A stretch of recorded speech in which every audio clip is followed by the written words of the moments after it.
I'm going to shut the door. Now I'll leave it open for a few others to come in. So you're probably realizing that Lisa's not here. It's me. Thanks, Sarah. She actually had just a little bit of an accident earlier this week and didn't want to show her face, which is fine. But she's fine. She's doing okay. She's with us online, which is great. And I know she misses being here with all of you. So, so thanks for it's pretty good turnout. I was a little worried about the nice weather that maybe people would sneak away. So let's see here. Okay, Lisa's telling me I need to turn my phone audio off. So hang on just a second.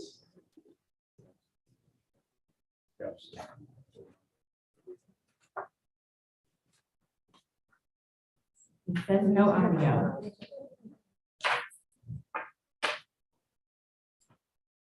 See if you could just disconnect audio. It says I haven't joined the audio. All the way down. Is that any better? Yes. Okay. All right. Well, welcome everyone. It's a good turnout this morning, and our sponsors are over here as well. So we'll just go through a couple quick housekeeping things, and then we'll jump in and get started with the panelists.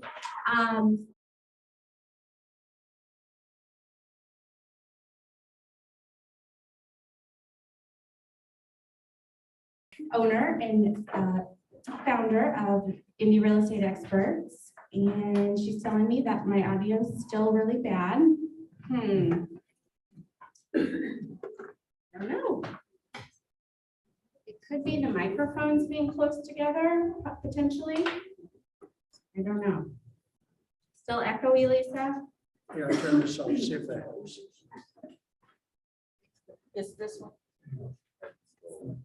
Okay. Is that any better? It's not the mics. Okay. Oh, he said it's this right here, the speaker. Yeah. You'll have to speak away. Normally, this is where it is though. Like, we didn't have that issue last night. Okay.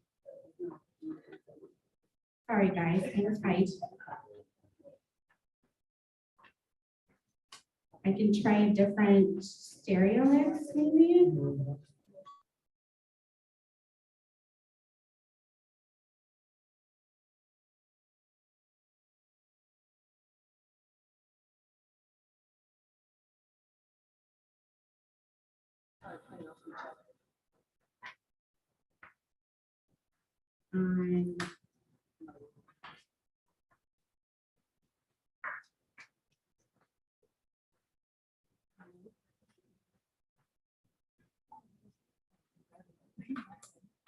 Let me see if there's. I'm not seeing anything from my phone. Yeah.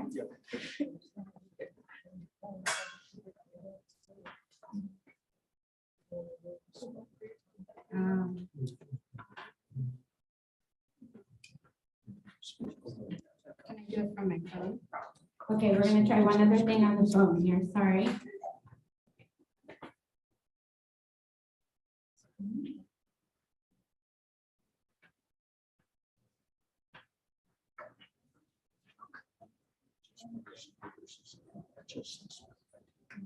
Here, let me do this.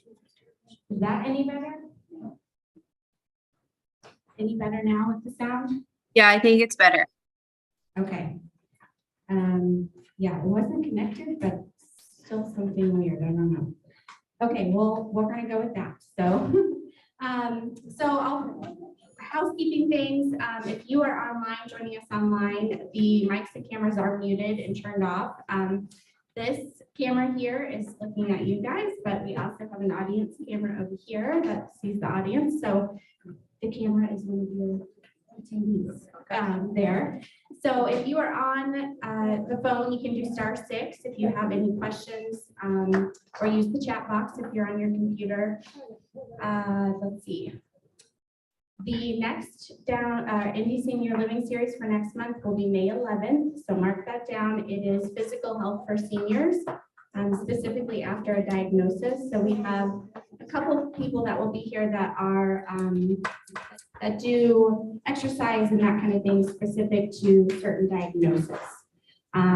So those things are coming up. If everyone needs to use the restroom, it's right out here to your left. Go at your leisure, get refreshments at your leisure, and make sure you visit our sponsors at the end and say hello to them, see if they have anything new to share with you.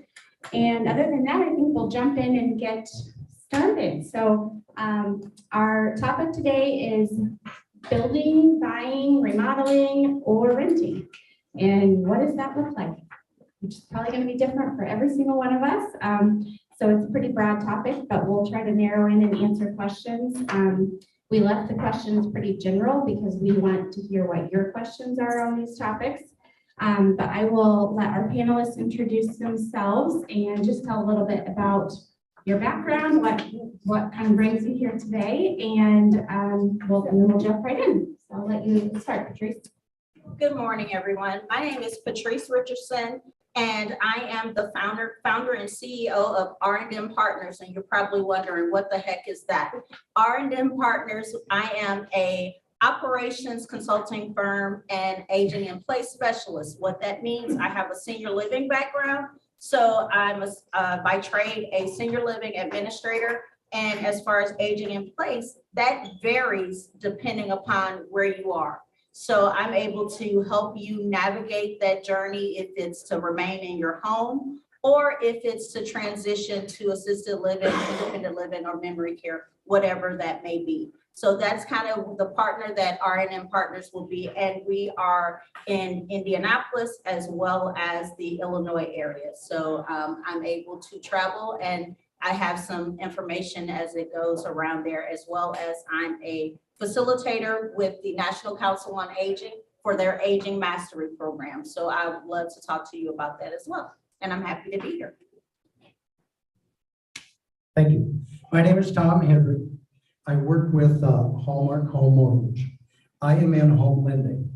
I've been in home lending a long time. We do all manner of lending, whether to buy a new house, refinance an existing house, to make improvements to a house, or any other purpose you may think of. One of the unique features about my specialty is I do the reverse mortgage. Very few people do. The reverse mortgage is a unique product designed for retirement age folks. It can be used to refinance an existing home, to raise money to do improvements, make repairs, whatever. It also could be used to purchase a home that better suits your needs as you move into retirement age. The unique feature about the reverse mortgage, of course, is there are no required repayments. The loan is repaid when you move out of the property. The property generally is sold and the loan paid off at that time. But there are no payments, periodic payments, monthly payments to be made with the reverse mortgage. So this can change your financial picture rather significantly. Hi, I'm Nicole Akiem with Arbor Homes, which is a home builder here in Indianapolis. I specifically work for our Destination series, which was geared to the 55+ community, ranch level homes, low maintenance, so we take care of everything outside, 3-foot doors throughout all the primary entrances. Really a great product built for aging in place for those that want to remain independent. Great. All right, so we will jump into our questions that we have just kind of generally going. And then if you have questions, just pop your hand up and I will get to you. If I can't get to you with the microphone, I'll just have you say your question and I'll repeat it so that our online audience can hear it as well. So, so buy, build, remodel, or rent. How do we know what the best option is for us? And like I said, it's probably going to be different for everyone, but can you just talk a little bit about, how do we start to determine what might be the best options for ourselves as we age. Yeah, a lot of people that I work with, specifically the 55+ community, are moving from 2-story homes into 1-story homes to kind of ease the burden of on the knees going from up and down. It's a personal preference for you, obviously, but our product was designed to help people age in place, to remain independent. There's walking past the community. It's really up to you on where you see yourself living and working with all these partners to figure it out. Well, I think life kind of tells us these things. There's a few moments along the way, typically, where we think about the subject of, am I in my right living place? Should I be somewhere else? You know, things like when the kids move out of the house, all of a sudden the house is much bigger, it seems like. It's empty. And that's a time where you think about, am I in the right property, or could I be better suited in a different property? I think age and physical limitations begins to speak to us. You find it's much harder to go up the stairs. You think, gee, wouldn't it be convenient if everything were on one floor? So life sort of tells us when to make the change. The kind of change you want to make, that's the difficult one. That's something that you have to decide, and you decide it with your partner if you have a partner. If you don't, it's a personal preference. Where are your friends? Where do you want to be? What do you want to do socially? Are you active? Are you in a place where you can get the activity you want easily? Those are some of the things that should be taken into consideration. Well, I would say from the standpoint, I'm already thinking about what am I going to do when I turn 55. So I'm 4 years out and I'm thinking, you know what, maintenance free. That's the thinking about no cooking, no cleaning, all of those things kind of play into that. But aging in place, that's kind of that new term that's out there. What does it all mean? It means whereas no matter how much money you make, what age you are, whatever it is that is geared towards your independence. And I know a lot of times when people think about going to senior living or downsizing, that we're removing your independence. No, it's not that we're removing your independence. It's actually giving you greater independence because it's accommodating where you are at that particular time. So we have to think about where we are at that moment and where we're going to go, because we can't continue to live in that Peter Pan syndrome that we're never going to grow old. And so at some point we are going to age, but we have to make the best of it with our children, with our grandchildren, great-grandchildren, and kind of think of how we're going to do those things and being able to transition into the home that's appropriate for your lifestyle. Definitely. Well, in question number 3 kind of just goes right along with that, like how do we determine what makes sense in the long run? So I know, sometimes with clients that Lisa and I work with, it's having that conversation with them about, okay, well, what do you want right now? But like, let's fast forward and think about 10, 15, even 20 years in the future. What does that look like? Are you wanting to make a move at that point? Or does it make sense to move someplace that already can kind of accommodate those changes that are going to happen in the next, 20 years? So do you have anything to add as far as, kind of determining what makes sense in the long run? So my background, I work for SACOA, which is the area agency here in town. So at one point I did the Safe at Home program. That was specifically a program around fall prevention and home modifications. So with that in mind, it was, are you at risk? How many times have you fallen in your home? Are you concerned about falling in your home?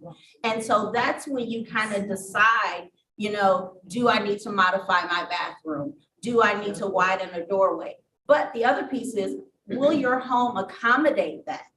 And so thinking of some of those things, being able to assess at that moment what it is. And with Safe at Home, I was able to determine there were a lot of people that couldn't do laundry because the laundry room was in the basement. There were steep stairs. Now, I would say probably building now, you're seeing the laundry room on the main level. And we're like, or either it's upstairs with the bedroom. And we're thinking, oh, this is a great idea, but that's really a home modification that's making it for you to be able to age in place. It's some of those little bitty things that can be added that will determine the future of some of those things. Y'all have any questions? Your questions are always more interesting. So one of the things that, that kind of makes you think about what would a different place look like, it really is, what do you like to do?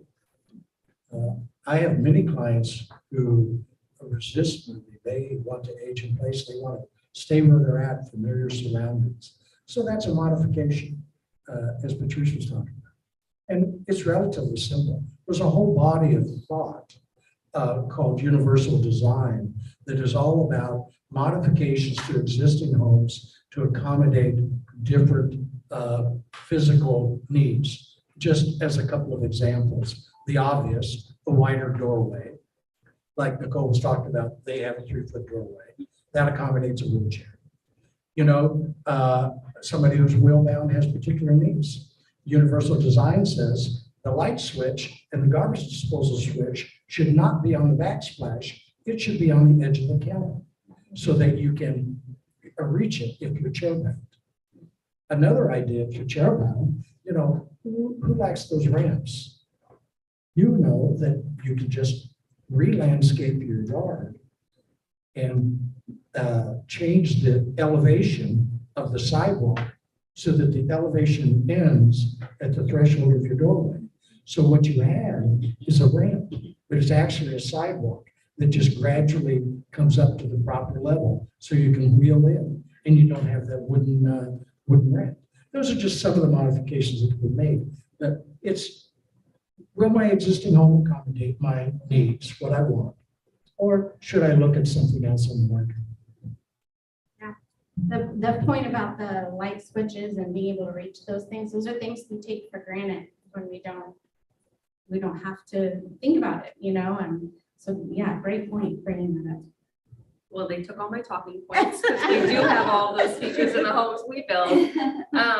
But I think just in general, again, I always lean towards new builds because of the warranty attached to them. So the builder I'm with has a 2-year kind of bumper to bumper. Anything goes wrong, let us know, which kind of relieves some of the stress that you guys feel with home repairs with pre-existing homes. Any questions so far? No. And I wanted to add, so at your place settings, there's a simple little sheet that's a home audit that you can take home with you. And you can just do some little check marks there and determine, how safe is my home? Do I have some of these things in the home already? And you kind of do that easy checklist and it'll be eye-opening as to some of the things that you can do. And I know we all love those throw rugs. And when you have a healthcare professional come in your house, the first thing we're going to tell you, take up that throw rug, and it's really true. They are tripping hazards. And just kind of thinking of some of those things. Keep it simple. And I don't know if I can still say this, but my grandma always told me, keep it simple, stupid. And so if we can keep it simple, it can keep us safe. Yes, absolutely. Okay. All right.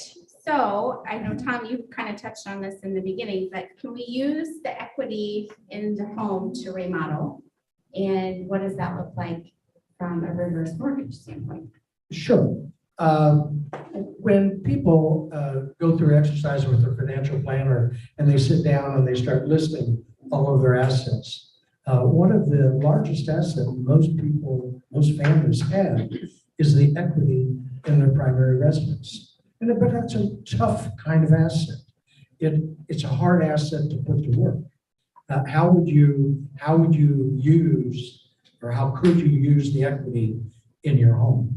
Well, you could sell the home and realize the cash, but then you have to have a place to live. So that doesn't necessarily work.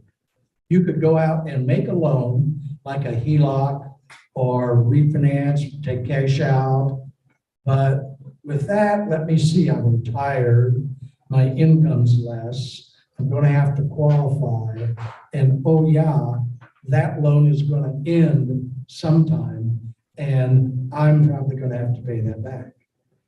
Another example that people are using is the reverse mortgage. The reverse mortgage allows you to access a portion of the equity in your home. You can actually get it set up on a line of credit to use what you need now and future use. You only pay for what you use. And the unique features are these. One, there are no payments to make. Two, the qualification for a reverse mortgage is much less than the qualification for a regular mortgage or even a home equity loan. And three, the reverse mortgage doesn't necessarily ever end. You can take a reverse mortgage, use all of the money that's available, but you still retain the right to live in the property as long as you use it as your primary residence. So that is a loan that doesn't necessarily end. It can be with you for the rest of your life. So the answer is yes. Using home equity is a very wise thing to do. It's a big unused asset now. But the trick is, how do you go about doing it? And there's a few very good ways to do it. I just named a few. We did have a question online that was regarding that. So I want to make sure Lindy, did that kind of help answer your question a bit? And I know Lisa's put Tom's info in the chat box for her to. So just give me a thumbs up or a yes, or if you have any further questions, let us know. Does anyone else want to elaborate on that topic? I didn't think. He's the expert on that. Okay, well, we'll make sure that that got answered. Any questions here in the room? Yes, ma'am. On reverse mortgages, will the interest rate go up and down as the feds? Okay, the question was, if you have a reverse mortgage, do the interest rates fluctuate as they fluctuate normally? And the answer is yes and no. There are different kinds of reverse mortgage loans. The most popular reverse mortgage loans are in fact an adjustable rate. The reason is the fixed rate option has some requirements that people find onerous. One, you have to take all of the money available at one time and start paying interest on it with the fixed rate. Also, with the fixed rate, you do not get access to as much of your equity as you do with the adjustable rate. Simply, you can't get as big a loan. Now, with the adjustable rate, you have the feature of a line of credit, so you can take what's the reverse mortgage is always made for the maximum amount available.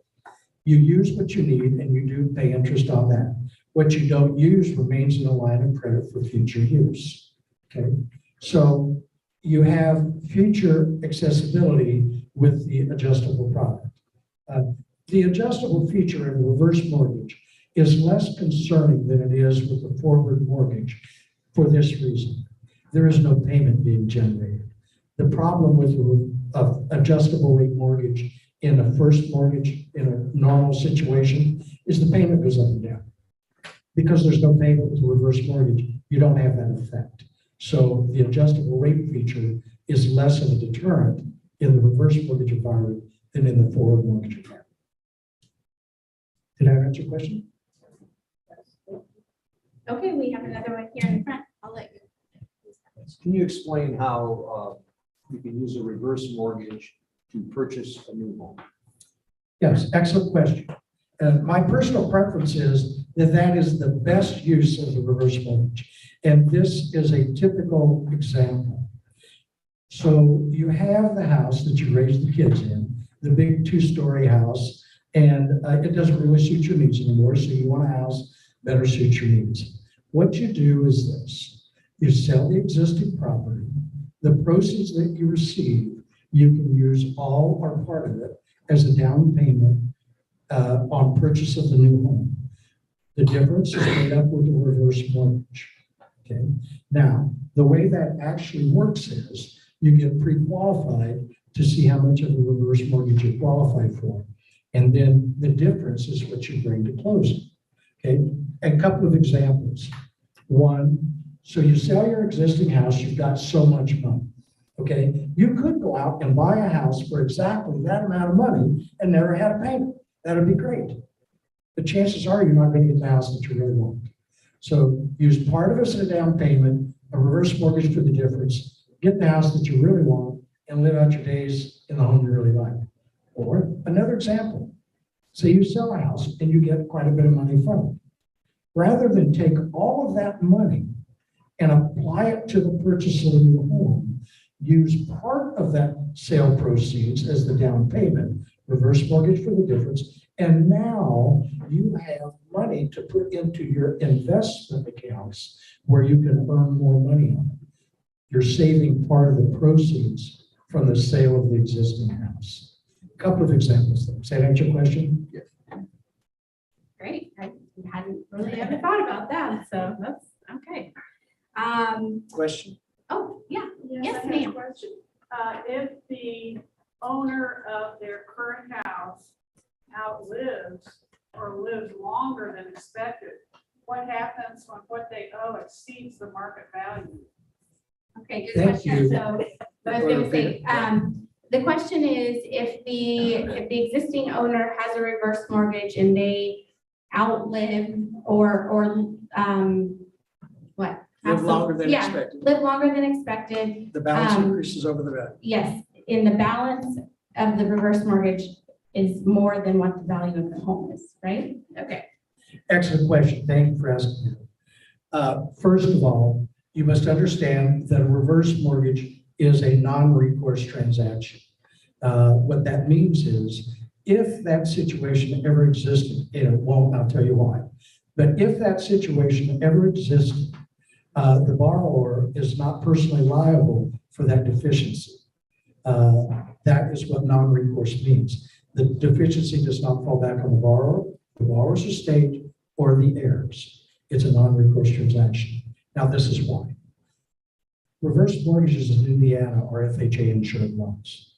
If that situation occurred, which again, it won't, I'll tell you why, but if that situation occurred and there was more owed than the value of the property, the borrower is only obligated for the value of the property. The difference, the lender must go to FHA's insurance fund and apply to the insurance fund to be made whole. That's how that happens. Okay, now I told you that it's probably never going to happen, and this is why. Because with a reverse mortgage, you're not borrowing 80 or 90% of the value. You're borrowing more like 45 or 50% of the value. So follow this example with me. You have a house and you make a reverse mortgage on it, on half of it, on 50% of it. You're borrowing 50%. The remaining 50% is your equity. Okay. Consider this. The value of the entire house goes up over time because of appreciation. So yes, you may lose the appreciation on the part that you made the loan on because of interest. But that equity portion you have over here, that continues to grow over time because of inflation. So it's very unlikely that you will ever owe more on a reverse mortgage than the value of the property. Yeah, clear that up. Any other questions on that reverse mortgage topic? Lisa just said online that she is probably the biggest skeptic of the reverse mortgage because it sounds too good to be true, but she has learned, and Tom just explained, it is a very legitimate path for a lot of people. So, And I want to say, you know, that all was just a lot of information to take in. yeah. And, you know, sometimes that is a good option for folks. But what I'm seeing in the industry of the bad word of senior living, assisted living, nobody wants to go there. I want to stay in my home. But you have to really think, at what point in time are your kids trying to strip away your decision making? No, what they're doing is thinking ahead of time as to being able to have people to care for you on the long term. Is that going to be costly? Possibly so, but we have people here like the Lisas and whatnot to help you with that downsizing piece and thinking about that and being able to have the professionals to be true to you. And I'm gonna put David Holder on the spot here from Assisted Living Locators to help you because there are a lot of options. Keep everything on the table before you choose and, investigate, get those resources. And I will tell you, if you're not moving in my community, I'm gonna be very truthful and I will say, what is it what brought you in for this tour? What are you thinking about? And what I'm seeing now is happening, people are moving into independent living and they're staying in independent living for so long that they are totally bypassing the beauty of the assisted living piece and having to go straight into what we're calling skilled nursing. And if we're having these conversations now and you're being armed with so much information, you're becoming the master of your aging process. Which is the exact reason we have this event every month, right? Education and learning more about what our options are and what sounds good to us. So yes, great point. Okay, next question. What safety features should we look for now and for future to age in place? So you mentioned a few things, wider doorways. We may not be in a wheelchair right now, but we could be at some point. So having the wider doorways are important. So what are some other things that?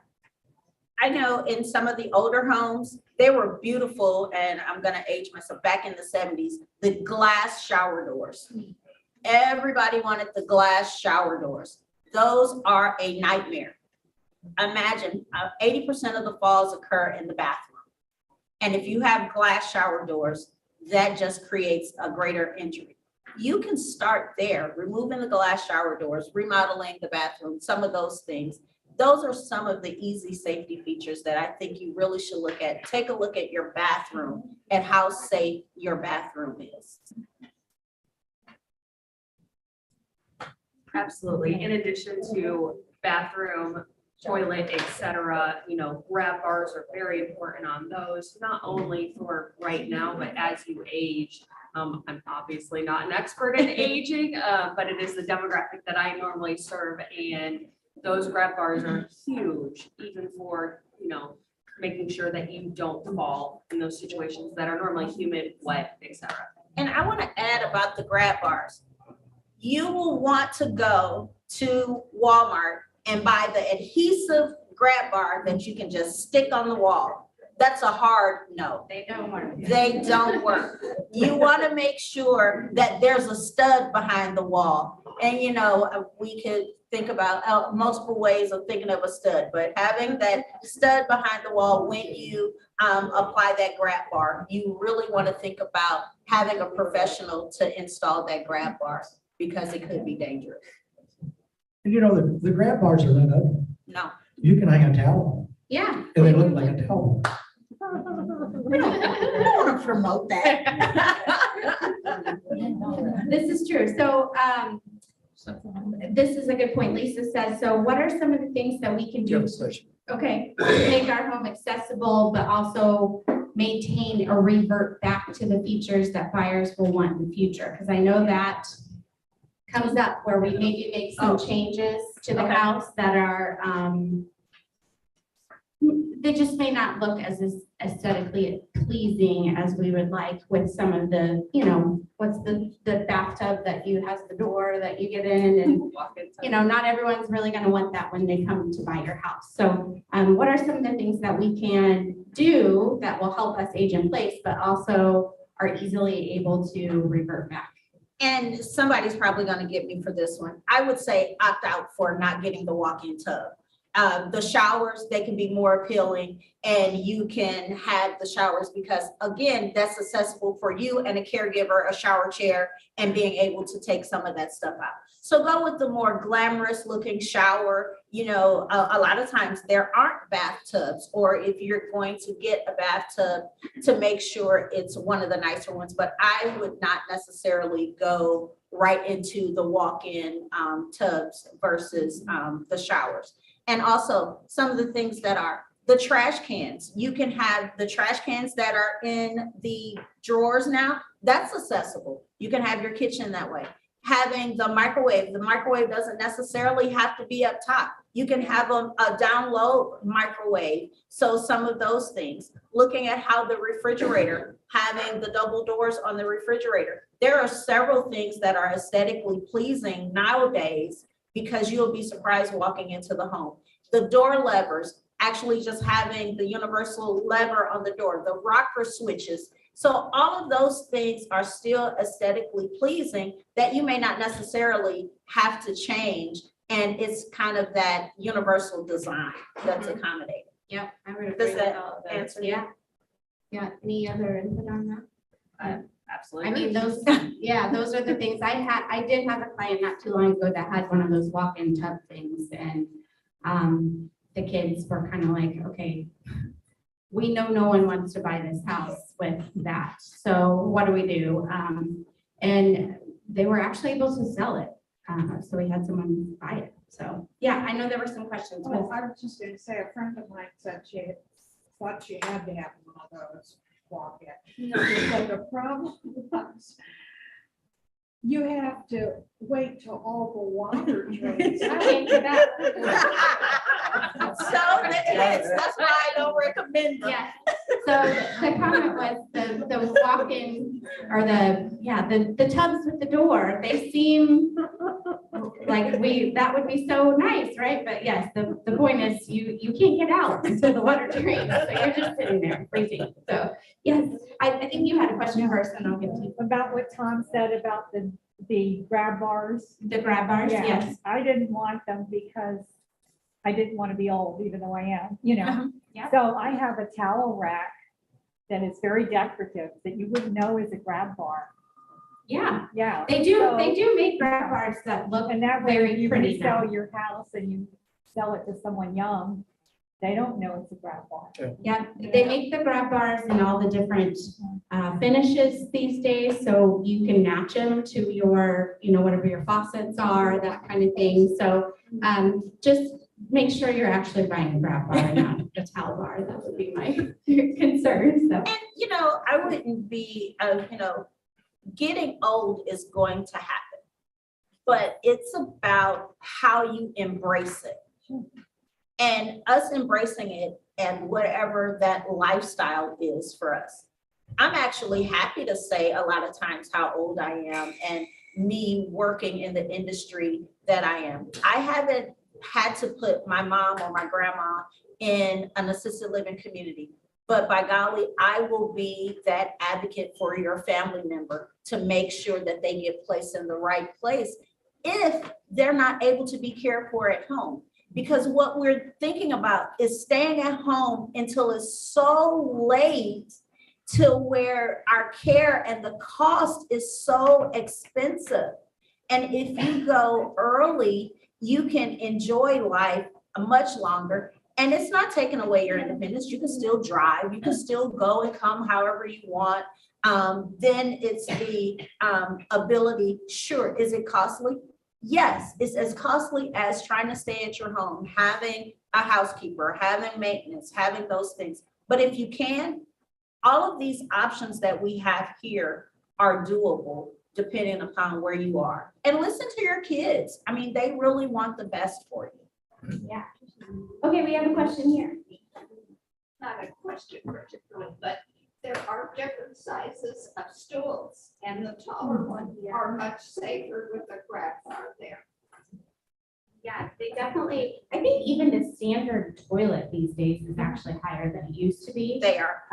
Because I noticed that when I go into some older homes, I'm like, wow, that's way down there, They just Notice don't if make you have it. short legs. Yeah, for sure. So yeah, just little things like that, putting new toilets in, it's gonna help you, but it's also, it's what people kind of expect these days for the toilets to be a tad taller. So, yep, don't be worried about that. Any other questions? I don't think there's any new questions online. No? Okay. So I just thought it might be helpful to kind of give us some scenarios of clients or people that you've worked with and the challenges that they've faced in kind of making the decisions to buy or build or remodel or rent, and kind of how people come to the decisions that they do. So feel free to elaborate on that any way you want. Yeah, absolutely. A lot of times people are worried about the equity in their home and moving to a new home. And I'll speak specifically on home building because I don't have the knowledge of senior living. But the benefit to new building is a lot of times builders will take contingent offers. So you have the opportunity to sell your home. In the current market, in terms of pre-existing, you don't really have that benefit of having the time to sell your house and then move into a new house. So some of the difficulties I've faced is, again, some of these, we've had contingent offers that they can't sell their home due to aging features. They don't have the features that people want. But eventually, a lot of times, people are just looking for someplace to live. And especially with the younger demographic, if the structure is there, a lot of times people will want to buy your house. But Yeah, people like fixer-uppers. I mean, there are people that want to buy those homes that they can make their own. So, And if you're in the primo neighborhoods, yeah. that's, if you're in one of the neighborhoods that are up and coming and you probably raised several kids, grandkids there, at some point in time, people are wanting to go into those neighborhoods and they may not be accommodating for those individuals that have aged. That's exactly right. I actually have a house that's going to be listed here shortly that's in Irvington. It's in the historic district of Irvington. So it's not, they actually moved to Meadowbrook and Locators. So it just wasn't, the house is not set up for them to age there any longer.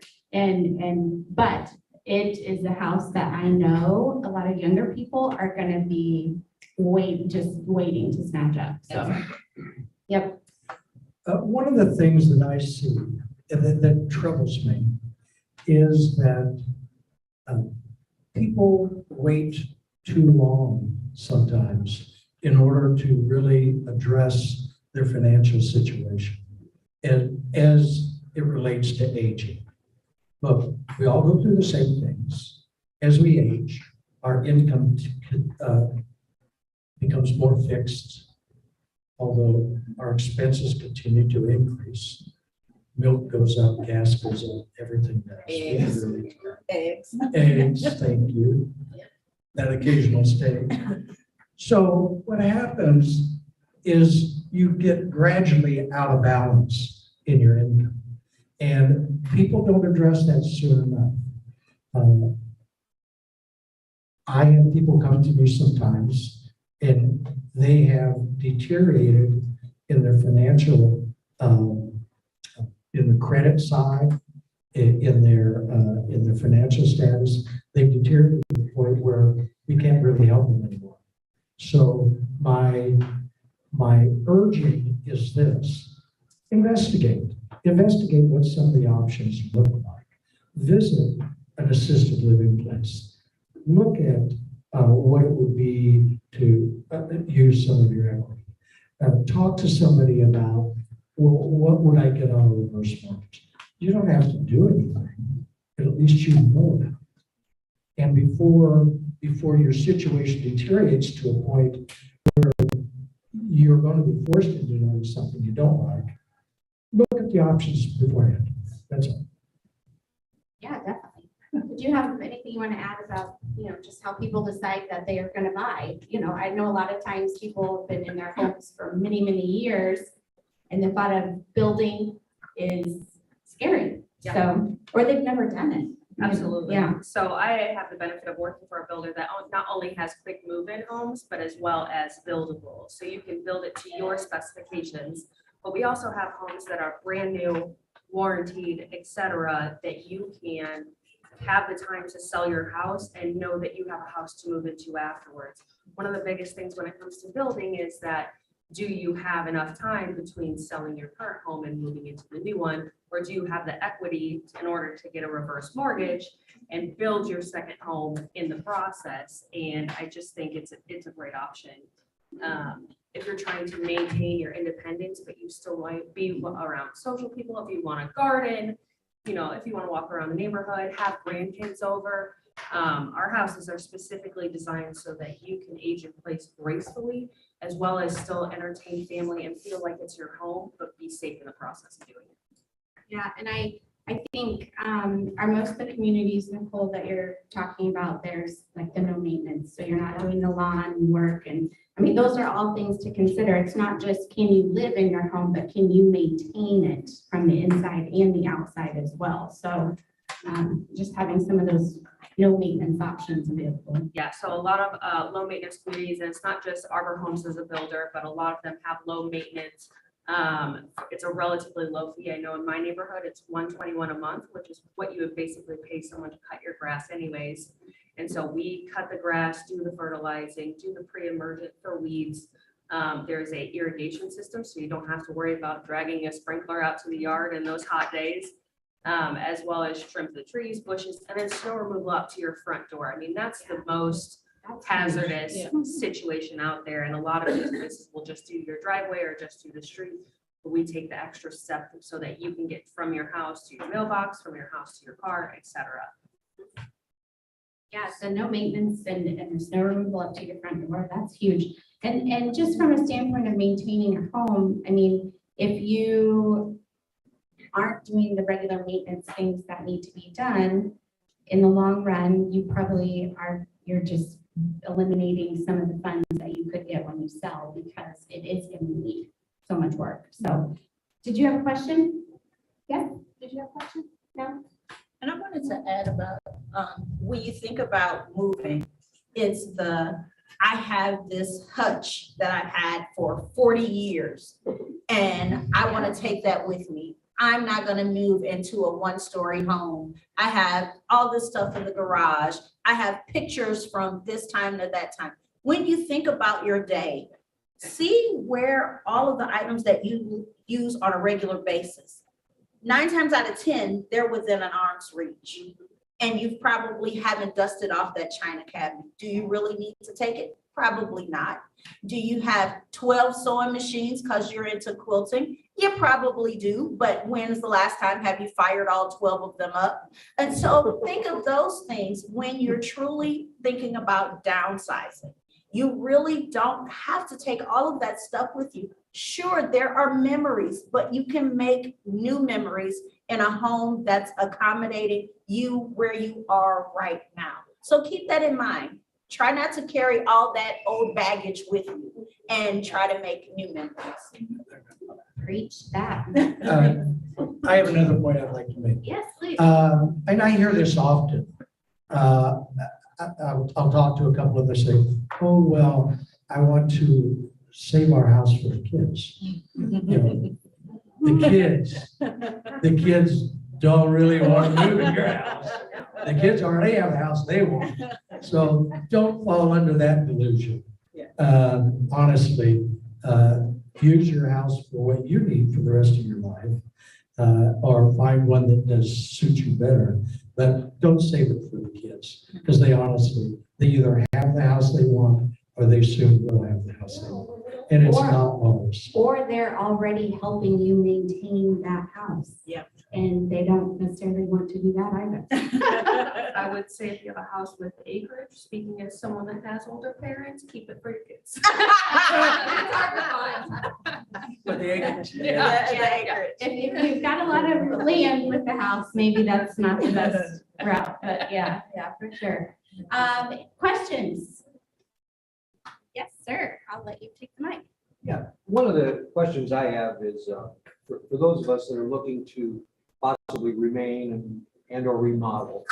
And I know this is highly specific to the individual home that you're in.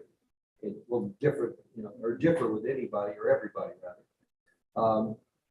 Are there any financial calculators out there that can help you estimate the future cost of living in your home today versus 5-10 years in the future, Because we all know your insurance is gonna go up, your taxes are gonna go up, your maintenance is gonna go up because you're not able to do as much as you used to. And so a big part of the decision, before we even get into the physical part, is can I afford to live here? I think you have an answer for that over there. Yeah, Miranda, you wanna give some thought?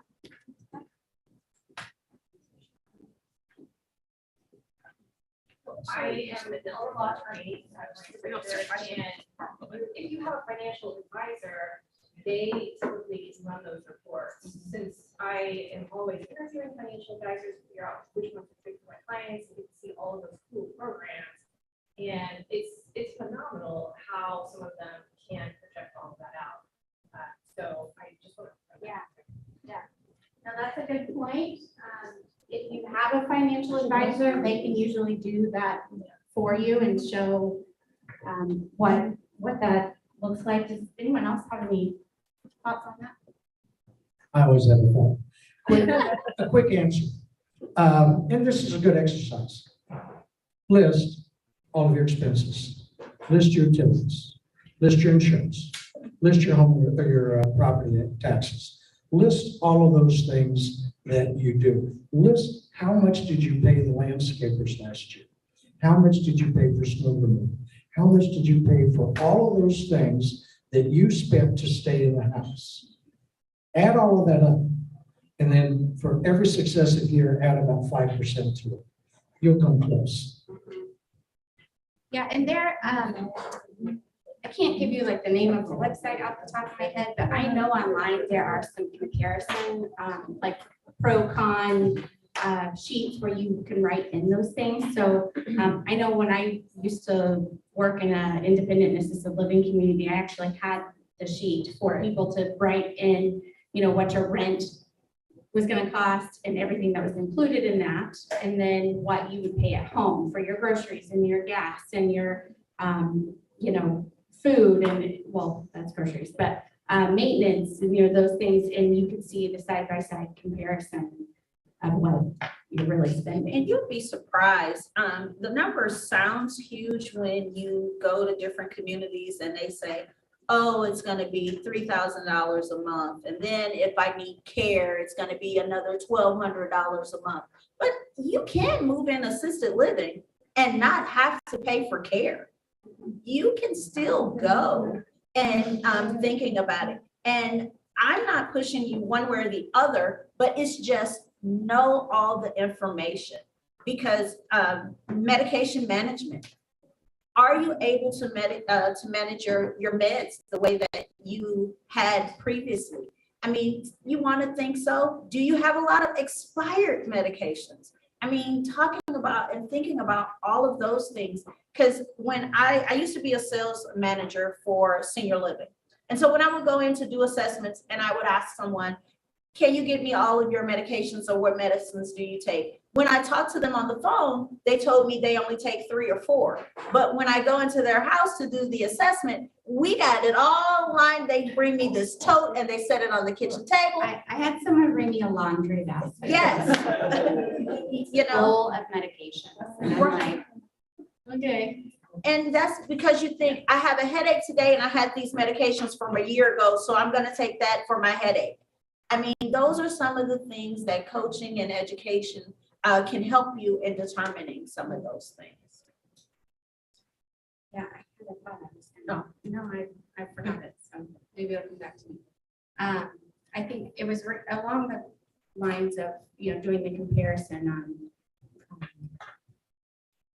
renting versus, a lot of times it isn't really that much different than what, especially, I mean, even just calling around to home healthcare companies, just call and say, what do you charge per hour? I mean, I think it's probably $30 to $35 an hour. But it's now. a minimum of 4 hours. Yeah, and typically a minimum. So, what does that look like versus I'm paying just this flat rate every month? So taking all of those things into consideration. Questions? Yes, ma'am. I have a question for Tom. Okay. Does the house that you're thinking of getting a reverse mortgage on, the condition of it, does that make a difference? Yes, it has, go Could we ahead. hear that online? The question was, does the condition of the home that you're considering getting a reverse mortgage on, does that determine what if you get approved or how much you get approved for? It does make a difference, and it is something that's evaluated. Because this is an FHA insured loan, it has to meet FHA minimum standards. But that generally deals with health and habitability. You know, is there running water? Is there a working sewage system? Is the electrical up to date? Those kinds of things. Will the roof last for another 3 years? Are there any water leaks? Those kind of things. The evaluation is made. However, if such items are found like that, with a reverse mortgage, you can set up a repair escrow and get those things repaired with part of the proceeds of the reverse mortgage. Do you have a question, sir? If you're looking to sell your house, what kind of improvements should you do to make it more attractive to buyers? And are there things that you probably don't have to do? Probably talk on that a little bit. Okay. So from, a lot of times when Lisa and I go meet with clients, potential clients on it, we're gonna look at those things. So a lot of times people think they need to do all kinds of stuff to the house to get it ready to list. That's not always the case at all. If there's some major repairs that maybe have been put off, like if you've got a roof that's leaking, that kind of thing, like those are things we may have a discussion about. But as far as, we're doing new flooring and replacing the kitchen cabinets and countertops, things like that. Typically, when you're doing those things, it's just going to highlight the other things that haven't been done, that haven't been updated. And it opens up a can of worms is really the reality. And so a lot of times we're advising you not to do that. Let's just price the house where it needs to be, because you may not recoup all that money anyways from what you would put into the home. So yeah, I mean, a lot of times it's going to depend on the house and the condition and how far back we're talking. But I can tell you, I just sold a house that has not had a thing done inside of it since 1941. Not a thing. The wallpaper, all of it, same from 1941, and it's sold over what we expected it to sell. So, so it's not always a matter of needing to do those type of things. Now there's certain situations like the little house I mentioned that in Irvington that's coming up. The couple that owned that home, they put carpet in as soon as they moved in, and that was in the, 60s, 70s. It has not been touched since. So I am going to have my junk haulers come in and rip up that carpet and take it out, because the hardwood floors that are under there are gorgeous, and that will help sell this home. So there are things like that that maybe we can do that don't actually require you to make repairs or remodeling, but will increase the value of the home. Does that help? Also, some of those repairs, as long as the house is functional, that's what's really important. Because like Sarah says, you start and there's no ending. But also consider this. Somebody who's buying your house realizes that the carpet's from 1960. They've already got their own idea what they're going to do with it. Yeah. And they're factoring that in their purchase decision. Yeah, you could put what you think is what everyone's gonna love, and they're gonna come in and rip that carpet up anyways, because they don't like it. Lisa made a good point online. A lot of times we can suggest doing a pre-inspection before you list your home. And that's a really good option where they can kind of come in and show you, these are the things that are going to be areas of concern. So those are generally not your aesthetic type things. They're going to be more of, there's a roof leak, or certain things maybe aren't to code any longer, and those are going to be red flags for people. So doing a pre-inspection And then, you know, kind of determining what some of those key items are from that pre-inspection are helpful. Yes, ma'am. Yeah, I live in a condominium area, but what's happened in our neighborhood is people buy a condo and they have some money and then they just do all kinds, rip out a wall or just totally redo it. So, You're feeling like if you were to list yours the way it is, it's not up to par as some of the others that have been recently sold. well, Or- some people, you know, they want to have it the way they want it. Yeah. And so if I were to sell mine, I would not do a lot because I don't think I get the money back. Yes, yeah. Because people come in and they want to Yeah. redo the whole inside and, you know, take out walls or whatever. Yeah, you're exactly right. So you can, yeah, people are gonna have a vision of what they want, and you know, you could put all kinds of money into your home or your condo and think that you're doing the upgrades that people are gonna like. And the person that buys your home, like you said, is gonna rip out a wall, and so they're gonna have to redo the flooring anyways because now we're missing a wall. You know, so yeah, you're right. A lot of times it just doesn't make sense to do those things because you're not gonna recoup what you spent. So rather just sell it at a lower Mhm. price. Yep, and a lot of times it's the same, you're not losing money that way because you're not having to put the money into it. So. Yeah, Lisa said that's why it's best to price the property appropriately opposed to trying to update everything. Yep, that's right. Any other questions? Comments, suggestions, things? Anything? Okay, so the last question I had is really just, what is your best piece of advice that you can leave us with for people that are trying to make these decisions? I would say, get all of the information and be open to it. Be open to change. And that's why at R&M Partners, we have the Aging Mastery Program. So you can take control of the aging process. It helps you with financial planning, exercising, a healthier you, all those kinds of things. And you can do that and you're in control and you're maintaining your independence. I'd say work smarter, not harder, and utilize all the resources. Don't be afraid to investigate independent living, assisted living.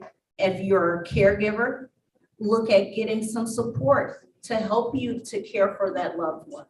I would say continue to educate yourself and be open to some of the recommendations because you never know what tomorrow will bring. I have to agree with Patrice. And everybody's situation is different. We could sit up here and talk about general things, but what you really need to do is talk to somebody about your particular situation. And look around the room. This room is filled with professionals who are interested in the same things that you have questions about. Talk to them, reach out to them. Almost everybody in this room is very happy to sit and talk to you about how what they do may or may not apply to your particular situation. It doesn't cost you anything. It's free education. And I think we all know that you can't really make a good decision if you don't really have the facts to make it.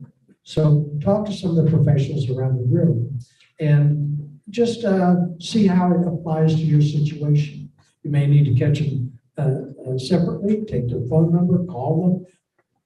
Everybody's happy to talk to you about your situation and just learn.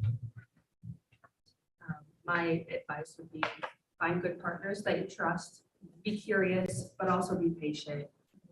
Since the last time, a lot of people have bought a home, a lot of things have changed, especially with lending standards, building standards, et cetera. So be patient and find the people that you trust. There are a lot of people out here that are willing to talk to you about any question that you have, so. Absolutely. Okay, did everyone that wants to get signed up for the door prize drawing? Anybody need to add their name? No? Okay, so we'll pull a couple names from that. Stacy Vanez always has a really great gift basket over there for us from ClearCaptions, and I mean, it's always lots of fun goodies. I kind of peeked earlier and there's some cool spring stuff in there. So, so we'll pull that out and then we'll give away the roses here that are on the tables as well.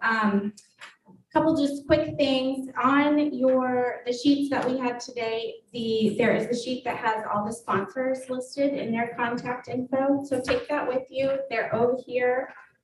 Want you to be able to contact those folks if you have questions. So that's there. On the back of the question sheet is actually the contact info for our panelists today. So we can reach out to them if you have follow-up questions you'd like to ask. And then my final request is that you please fill out the event evaluation form. Please give us your feedback there. Give us any suggestions for things that you would maybe like to see in the future. That's always helpful.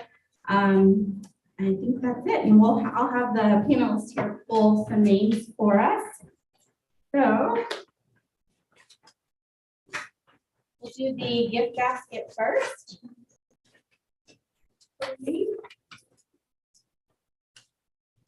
Patrice Richardson, no. Kathy Prusett. Yeah, Kathy. See, I told her she was gonna get picked out at the back of the room. She sat at the back. All right, so that lovely bag over there is for you, okay? All right, we'll do, how many roses do we have today? 1, 2, 3, 4, 8. 8, okay, we're gonna pull a few more names here.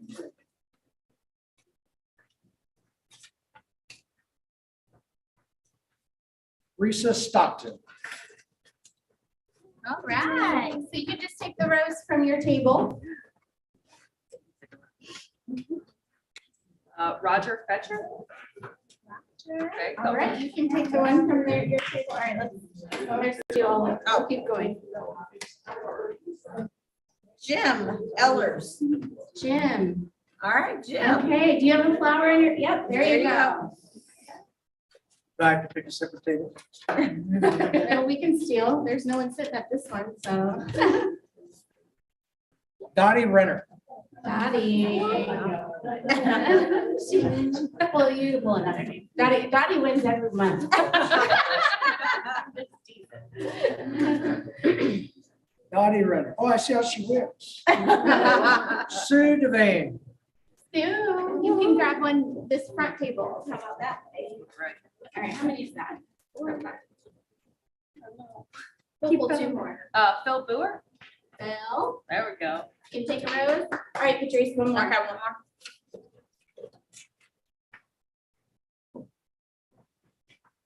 more. Kano. Carol. Carol So, Is it Schultz? Schmidt. Schmidt. Yeah, there you go. That's you. All right. Okay, and those flowers are on behalf of Eagledale Florist, and they have their contact info there. They bring those every month for us. So let me see if there's any other things here on the chat box that Lisa wants us to talk about, or any questions.